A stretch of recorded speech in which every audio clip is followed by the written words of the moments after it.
जयशंकर जी, राजेश, अनिल जी और सभी दोस्तों, मेरे ख्याल है बोलने वाले काफ़ी होंगे, इसलिए हम सब लोग सूत्रों में बात करेंगे तो अच्छा रहेगा।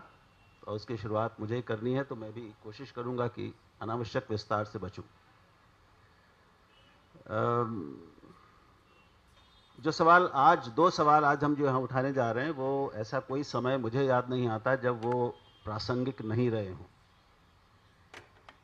मीडिया की आज़ादी का सवाल और साख का सवाल, ये दोनों प्रश्न 37-38 साल से तो मैं सुन रहा हूँ, गोष्ठियों में शरीक हो रहा हूँ, पहले दर्शक और अब वक्ता के रूप में, और ये आगे रहने वाले हैं।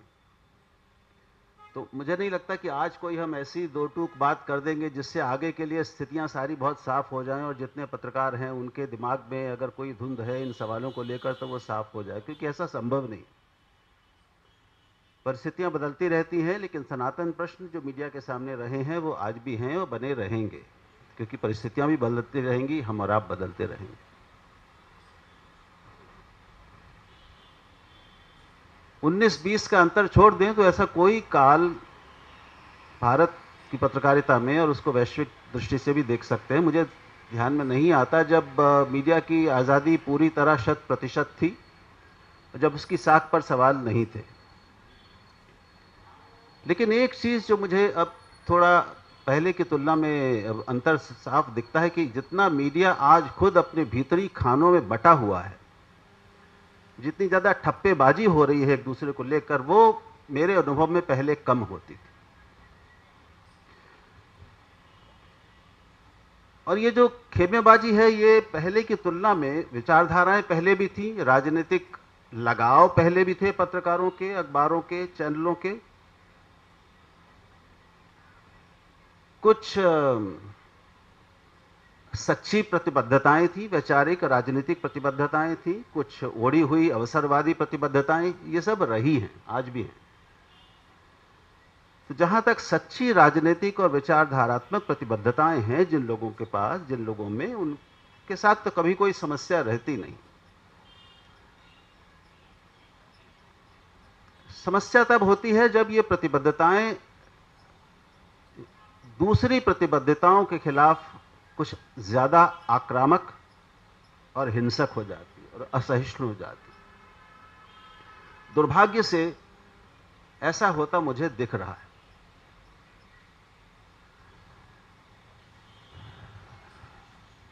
मैं अगर आज अभी यहां बोल रहा हूं तो यहां जितने मुझे सुनने वाले हैं सबके मन में एक अलग राय बनेगी, क्योंकि आप में से शायद अधिकांश लोग होंगे जिन्होंने हम सब के बारे में, यहां जितने लोग बैठे हैं, हमको पहले ही खांचों में बिठा रखा होगा।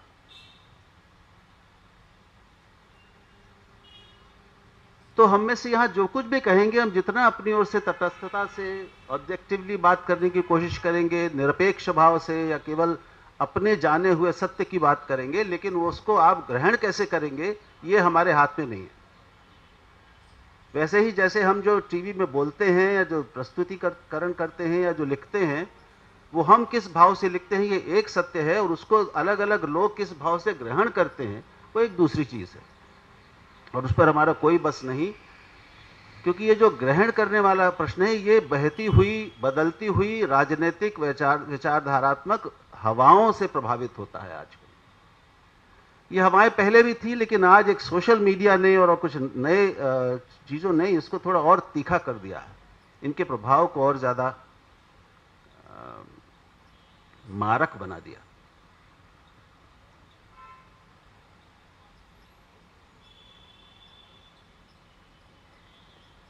मैं समझता हूं कि एक जो यहां कहा नहीं गया है, और मुझे नहीं मालूम कि आगे इसकी चर्चा होगी कि नहीं, लेकिन पिछले दिनों ये प्रश्न जिस एक घटनाक्रम को लेकर बहुत तीखा हुआ, एक चैनल चलाने वाली कंपनी पर और उसके मालिकों के यहाँ छापों के प्रश्न को लेकर वहां से फिर नए सिरे से, एक नए तरीके से बात शुरू हुई, और यहीं पर एक बहुत बड़ी बैठक हुई।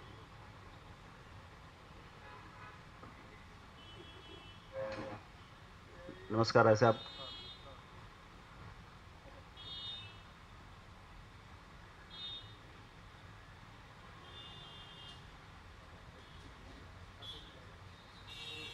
बात पर ही हूं।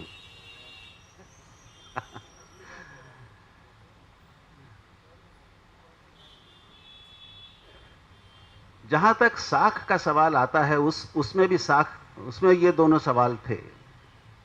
और उस संस्थान की जहां तक बात है, उस पर मैं कोई नाम लेकर कुछ कहूंगा नहीं, क्योंकि अभी भी जांच चल रही है, सारे तथ्य अभी हमारे सामने नहीं आए हैं। और उस एक संस्थान को लेकर कुछ आर्थिक तथ्यों की बात और उनको लेकर उठने वाले सवाल अलग अलग मंचों, अलग अलग धाराओं के मंचों द्वारा कम से कम पिछले 7-8 सालों में उठाए जा चुके हैं। कई स्तर की, कई तरह की जांच हो चुकी है, प्रश्न रहे हैं।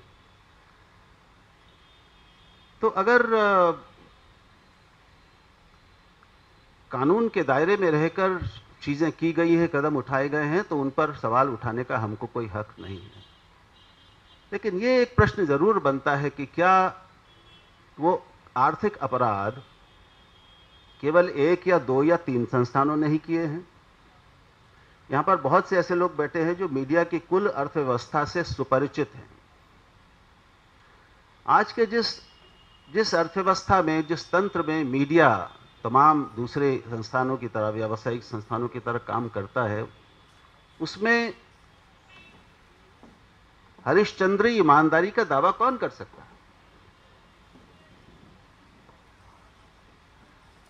तो कानून से एक अपेक्षा कम से कम हमारी ये होनी चाहिए, मेरी तो रहती है, कि वो समदृष्टि हो और अपने स्तर पर भेदभाव न करे।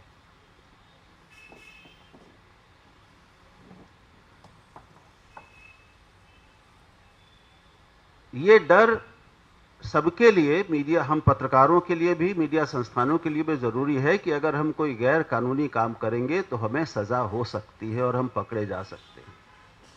इस डर से मुक्त होकर काम करने का नैतिक साहस कितने लोगों में है मैं नहीं जानता, लेकिन ये एहसास होना चाहिए।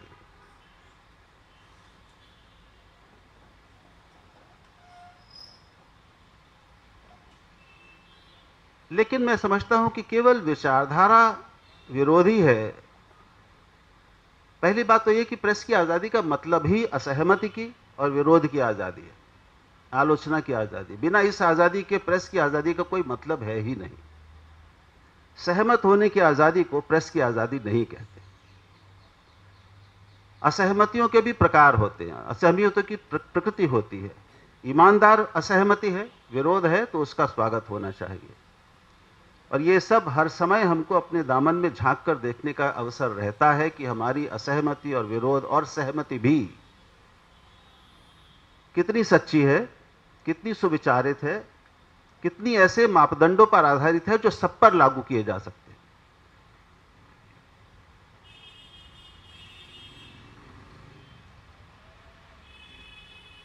अभी एक जो मुझसे कुछ बातें सुन के कुछ लोगों को आश्चर्य होगा शायद, लेकिन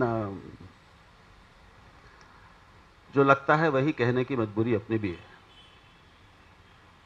एक ये जो विभाजन अभी पिछले दिनों हुआ है राष्ट्रवादी और अराष्ट्रवादी का, ये बहुत दुर्भाग्यपूर्ण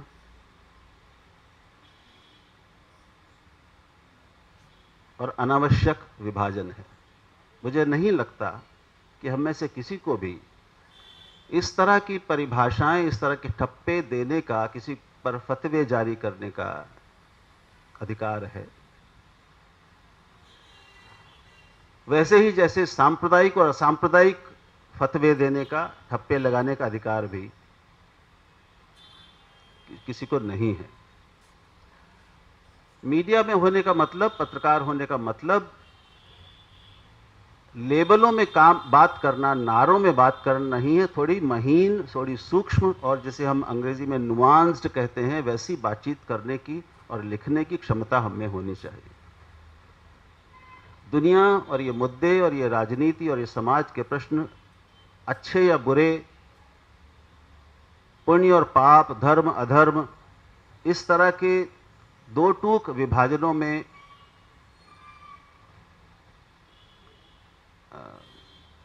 बांटने लायक होते नहीं, ये बहुत जटिल होते।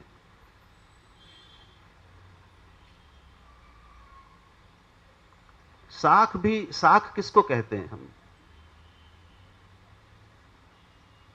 अगर हम समाज ही पूरा बटा हुआ है, पत्रकार स्वयं बटे हुए हैं तरह तरह के खानों में, तो जो मुझे लगता है कि मेरी साख है, आपकी राय में मैं कुछ और हो सकता हूं। आपकी राय में जिसकी साख है वो, मैं उसकी साख से असहमत हो सकता हूं, उस विचार से असहमत हो सकता हूं, मेरे सामने उसकी कोई दूसरी असलियत हो सकती है। अब कितने ऐसे पत्रकार हैं जिनकी साख सभी वर्गों, सभी विचारधाराओं, सभी विभाजनों में बटे पत्रकारों में समान रूप से उज्जवल है। मुझे याद आता है, प्रभाष जी की याद आती है, राजेंद्र जी की याद आती है।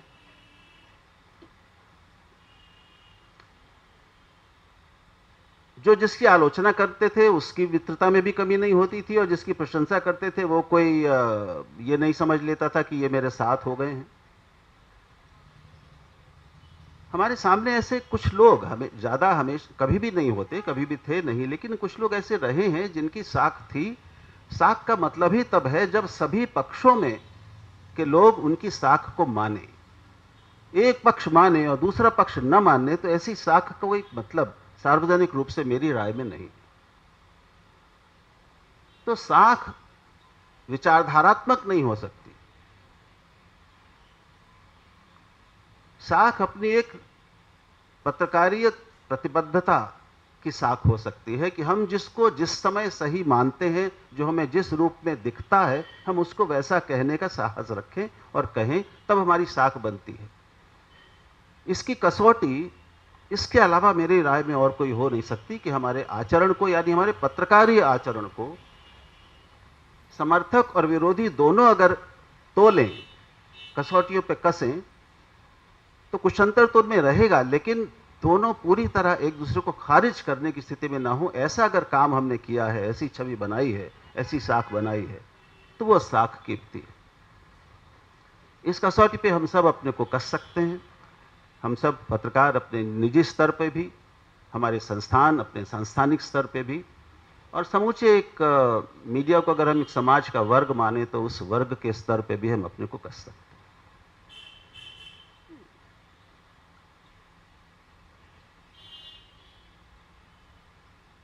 तो मित्रों, मैं इसलिए कोई ऐसी आपको परिभाषा देने वाला नहीं हूं, क्योंकि मेरे पास कोई है नहीं एक ऐसी कसौटी, ऐसा निकष जिस पर हम एक एक अखबार और चैनल को, पत्रकार को कसें और फिर उसकी साख का और आज़ाद ख्याल, उसकी पत्रकारी प्रतिबद्धता और उसकी गुणवत्ता पर हम कोई फैसला दे सकें। ये बहुत जटिल प्रश्न है। मैं सिर्फ एक बात कहूंगा, एक आग्रह कहूंगा कि जितना जटिल और कठिन समय होता है, उतना ही ये जरूरी होता है कि कम से कम हम सब पत्रकार, मीडिया,